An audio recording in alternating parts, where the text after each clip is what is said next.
Hello everyone, कैसे हैं आप सब। होपिंग दैट आप सब बहुत बहुत अच्छे होंगे। My self Vineet Khatri and आज का ये वीडियो आप सभी के लिए बेहद खास होने वाला है। देखिए, किसी भी बड़े एग्जाम को अगर हम क्रैक करना चाहते हैं, एक अच्छी रैंक हासिल करना चाहते हैं या किसी भी गोल को अचीव करना चाहते हैं, तो हम शुरुआत में काफ़ी घबरा जाते हैं। बहुत सारे डाउट्स हमारे दिमाग में आते हैं कि सही लक्ष्य को कैसे चुने। उसके अलावा जब एग्जीक्यूशन कर रहे हैं तो उस समय फेलियर का डर जो है वो मिनिमाइज कैसे करें। ऐसे सारे डाउट्स हमारे दिमाग में रहते हैं। तो आज हमें सीखना चाहिए अर्जुन से। आप सभी को पता है, भगवद गीता में भगवान श्री कृष्ण अर्जुन को गाइड करते हैं। अर्जुन के दिमाग में बहुत सारे डिफिकल्ट डिलेमास रहते हैं, बहुत सारे डाउट्स रहते हैं और वो भगवान श्री कृष्ण ने क्लियर किए होते हैं। तो आज हम जानने वाले हैं भगवद गीता के 5 ऐसे की प्रिंसिपल्स जो आपको किसी भी एग्जाम को क्रैक करने में हेल्प करेंगे। Bhagavad Gita. Bhagavad Gita. The Eddie Holly book, the Bhagavad Gita. I read a lot of Gita. क्योंकि किसी भी गोल को अगर हमें अचीव करना है या किसी भी एग्जाम को अगर हमें क्रैक करना है तो उसका एक स्ट्रक्चर हमें फॉलो करना होता है। मैंने खुद ने भी जेईई एडवांस क्लियर किया था, उसके अलावा यूपीएससी मेंस भी क्लियर किया था विद केमिस्ट्री ऑप्शनल। ये सब मैं आपको इसलिए बता रहा हूँ so that you understand that the person sitting here is capable enough to guide you in the right direction. देखिए, स्ट्रक्चर के 5 कंपोनेंट्स होते हैं। सबसे पहला होता है राइट गोल सिलेक्शन, सेकंड होता है राइट प्लानिंग, थर्ड होता है जम के प्रैक्टिस करना, फोर्थ होता है Perseverance and long term consistency and fifth होता है learning from your mistakes and iteration. जिसमें भगवान श्री कृष्ण आपको बताने वाले हैं कि सही गोल का सिलेक्शन कैसे करना है और सेल्फ डाउट का रिमूवल कैसे करना है। देखिए, सही लक्ष्य को चुनने के लिए हमें इनर कॉलिंग को पहचानना होता है। हमें खुद से पूछना चाहिए, क्या ये लक्ष्य मैं दूसरों को दिखाने के लिए कर रहा हूँ? क्या मैं दूसरों से ही प्रेरित होकर इस लक्ष्य को अचीव करना चाहता हूँ, या मेरा खुद का भी कोई दृढ़ निश्चय है? जैसे मैं खुद जब आईआईटी जेईई की तैयारी कर रहा था और मैंने जब चुना था कि यार मुझे आईआईटी की तैयारी करनी है, तो उसमें कई सारे रीजन थे। हाँ, मैं बाहर के ग्लैमर को देख के, एग्जाम की टफनेस को देख के भी इंस्पायर हुआ था, बट अपार्ट फ्रॉम दैट मेरे खुद के लक्ष्य थे कि यार मुझे परिवार को एक बेहतर स्थिति में लेकर जाना है।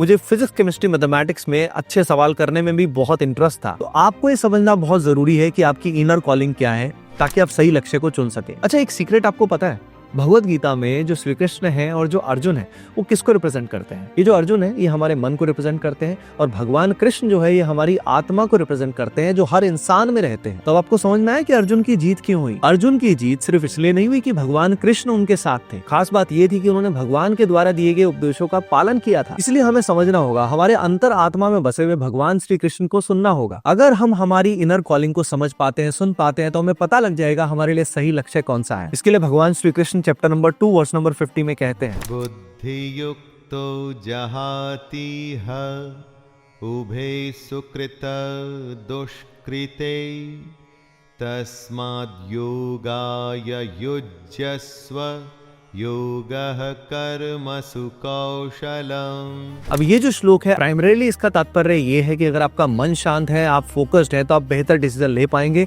आप अपनी इनर कॉलिंग को पहचान पाएंगे। एक बात का ध्यान रखना, कभी भी किसी भी लक्ष्य को खुद से बड़ा मत मानना। आपको खुद भगवान ने क्रिएट किया है और आप भगवान के अंश हैं। आप कुछ भी कर सकते हैं। तुम भगवान के अंश हो, तुम कुछ भी कर सकते हो, कुछ भी। कोई भी लक्ष्य आपके लिए बड़ा नहीं है। अब एक बार आपने अपने लक्ष्य को पहचान लिया ना, तो फिर रुकना नहीं है, फिर आपको आगे बढ़ना है। अब आपको कोई भी सेल्फ डाउट नहीं होना चाहिए। आइए देखते हैं अब सेकंड की प्रिंसिपल, जिसमें आपको एग्जीक्यूशन करना है without the fear of failure. Bhagavad Gita chapter number 2 verse number 47 में भगवान कहते हैं, कर्मण्यैवाधिकारस्ते मा फलेषु कदाचन मा कर्मफल हेतुर्भुर् मा ते संगोस्त्व कर्मणि। अब ये जो श्लोक है बहुत ही पॉपुलर है, लेकिन इसको समझना बहुत ही डिफिकल्ट है। प्राइमरीली प्रभु इसमें ये कहते हैं कि भाई आप सभी अपना कर्म करिए, लेकिन इसमें फल की इच्छा मत रखिए।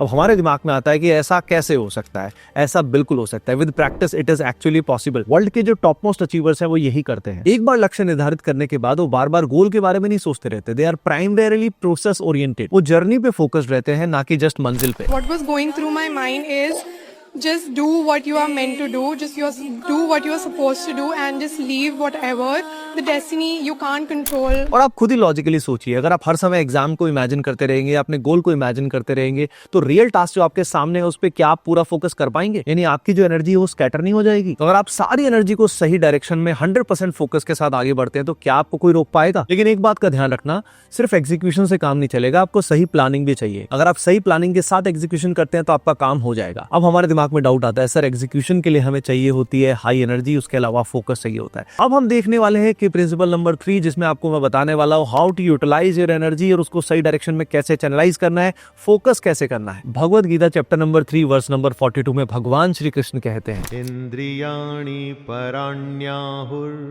इंद्रियेभ्यः परं मनः मनसस्तु परा बुद्धिर् यो बुद्धिः परतस्तु सः। शॉर्ट एंड सिंपली मैं बताऊं तो भगवान ये कहना चाहते हैं कि अगर आप मन पे कंट्रोल करना चाहते हैं तो आपको अपनी इंद्रियों पे यानी अपनी सेंसेस पे और बॉडी पे कंट्रोल लाना होगा। अगर आप मन को कंट्रोल में ला पाएंगे तो आप जिंदगी में कुछ भी अचीव कर पाएंगे। याद रखिए मन एक बहुत ही खराब बॉस है लेकिन एक बहुत ही कमाल का वर्कर है। इस वर्कर को अगर हमें काम पे लगाना है तो हमें अपनी सेंसेस को, बॉडी को कंट्रोल में लाना होगा, तभी हम मन को कंट्रोल में कर पाएंगे। मन को एक काम पर लगा दो, वो वहां से भागेगा, उसे पकड़ कर लाओ, वो फिर भागेगा, उसे फिर पकड़ो।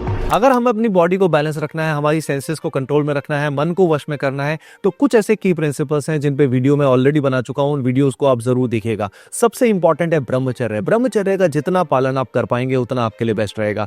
उसके अलावा आपको बनाना है एक सही रूटीन। ये सात्विक रूटीन अगर आप फॉलो करते हैं तो आपकी एनर्जीज हमेशा हाई रहेंगी, आप ब्रह्म मुहूर्त पे उठिएगा। उसके अलावा आपके लिए सात्विक डाइट बहुत इंपॉर्टेंट है, प्लस आपको सोशल डाइटिंग करनी है, आपको सोशल मीडिया का यूज मिनिमाइज करना है। उसके अलावा नाम जप, प्रेयर और मेडिटेशन में बहुत ताकत है आपके माइंड को फोकस करने के लिए। तो ये जो पर्टिकुलर वीडियोस मैं चैनल पे ऑलरेडी बना चुका हूँ, इन सबको आप सीक्वेंस में देखिएगा और सबसे बड़ी बात है अपने जीवन में उतारिएगा। सिर्फ भगवद गीता को सुनने से काम नहीं चलता, जब हम जीवन में इन प्रिंसिपल्स को अप्लाई करते हैं तब जाके हमारी जिंदगी में बदलाव आते हैं। आइए अब देखते हैं की प्रिंसिपल नंबर 4 जिसमें मैं आपको बताने वाला हूँ कि अनवेवरिंग डिटर्मिनेशन एंड कंसिस्टेंसी कैसे अचीव की जाती है। Bhagavad Gita chapter number 2 verse number 41 भगवान श्री कृष्ण कहते हैं व्यवसायात्मिका बुद्धिर् एकेह कुरु नन्दन बहुशाकाह्यनन्ताश्च बुद्ध्यो व्यवसायिनां। प्राइमरीली वो आप सभी को यही कहना चाहते हैं कि एक बार अपने लक्ष्य को चुन लिया है तो अपने धर्म को निभाओ, यानी अपनी ड्यूटी को वन पॉइंटेडनेस से आपको निभाना है। यानी एक बार आपने सही रूटीन यानी सही दिनचर्या बना लिया तो वही दिनचर्या आपका भगवान है। क्योंकि याद रखिए सही दिनचर्या से आपकी सही हैबिट्स बनेंगी और सही हैबिट्स ही आपकी सही डेस्टिनी को क्रिएट करेगी। आप किसी भी गोल को अचीव कर सकते हैं। देखो शुरुआत तो बहुत सारे लोग जोश में करते हैं, लेकिन इन चीजों को जब हम लगातार 20-25 दिन, 1 महीना, 2 महीना अप्लाई करते हैं तब जाके हमारी सही हैबिट्स बन जाती है और फिर सारा काम ऑटोमेट हो जाता है। एक रिसर्चर है एंजेला डकवर्थ, उन्होंने बड़ी अच्छी बात कही है कि आईक्यू और आपका टैलेंट जो होता है वो भी सक्सेस के लिए इंपॉर्टेंट है, लेकिन उससे भी ज्यादा इंपॉर्टेंट होता है आपका कंसिस्टेंसी एंड परसेवरेंस। मैंने अपने ऐसे बहुत सारे फ्रेंड्स को देखा है जिनका आईक्यू बहुत हाई रहा है, आईआईटी में बहुत अच्छी रैंक हासिल करी है, पर जिंदगी में बाद में अच्छा नहीं कर पाए क्योंकि उनका ईक्यू यानी इमोशनल कोशेंट जो था वो कम था। वो लोग ऐसे थे जो बार बार डिस्ट्रैक्ट होते थे और इमोशनली काफी डिस्टर्ब रहते थे। इसीलिए किसी का माइंड अगर एवरेज है तो घबराने की जरूरत नहीं है भैया। अगर आप लगातार मेहनत करते हो तो आप कुछ भी अचीव कर सकते हैं। तो जिसको भी लगता है कि वो एवरेज है, don't worry at all. Average mind beats talent when it works really hard। आइए बात करते हैं 5th की प्रिंसिपल की, जिसमें मैं आपको बताने वाला हूँ पावर ऑफ प्रैक्टिसिंग। भाई भगवान श्री कृष्ण भगवद गीता में कहते हैं श्री भगवानुवाच असंशयं महाबाहो मनो दुर्निग्रहं चलम् अभ्यासेन तु कौन्तेय वैराग्येण च गृह्यते। इसका मतलब ये है कि कॉन्टिन्यूड प्रैक्टिस से और डिटैचमेंट से आप मन को कंट्रोल में कर लेते हैं, और मन को अगर आपने कंट्रोल में कर लिया तो आप कुछ भी अचीव कर सकते हैं। देखिए हम किसी भी एग्जाम को जब क्रैक करना चाहते हैं तो प्राइमरीली डीडी पे हमें बहुत सारे सवालों को सॉल्व करना होता है, वो भी लिमिटेड टाइम में हमें उसको सॉल्व करना होता है। इसीलिए अगर हम रेगुलरली सिर्फ थ्योरी पे फोकस करते रहेंगे तो हमारा कॉन्फिडेंस बिल्ड नहीं होगा। थ्योरी की बजाय हमें एप्लीकेशन पार्ट पे यानी हमें प्रैक्टिस पे फोकस करना होगा। तो डेली मेक श्योर कि हम ज्यादा से ज्यादा समय एप्लीकेशन पार्ट पे लगाएं, फिर हम मॉक टेस्ट दें और उनको ठीक से एनालाइज करके बार बार अपनी मिस्टेक्स को इंप्रूव करें। इसके अलावा रिपीटेड प्रैक्टिस से आपके न्यूरल नेटवर्क्स जो आपके ब्रेन के अंदर बिल्ड होते हैं वो बहुत इंप्रूव हो जाते हैं और आपकी कॉग्निटिव एबिलिटीज बहुत शार्प हो जाती है। देखिए अगर हमें किसी भी गोल को अचीव करना है, किसी भी एग्जाम को क्रैक करना है, तो सारे जो प्रिंसिपल्स आपको मैंने बताए हैं, ये सारे के सारे की प्रिंसिपल्स आपको अपने जीवन में उतारने हैं। और याद रखिए अगले 21 डेज में आपका गेम चेंज होने वाला है। इसके अलावा बाकी वीडियोस भी जो मैंने आपके लिए बनाए हैं, उन सारे वीडियोस को आप देखिए, अपने जीवन में उनको उतारें। अगर ये वीडियो आपके लिए हेल्पफुल रहा तो अपने लव्ड वंस के साथ इसको शेयर करें, लाइक करें, कमेंट करके मुझे बताइए कि आपको वीडियो कैसा लगा। मिलते हैं नेक्स्ट पर्टिकुलर वीडियो में। Bye bye, take care and keep doing well. Love you all.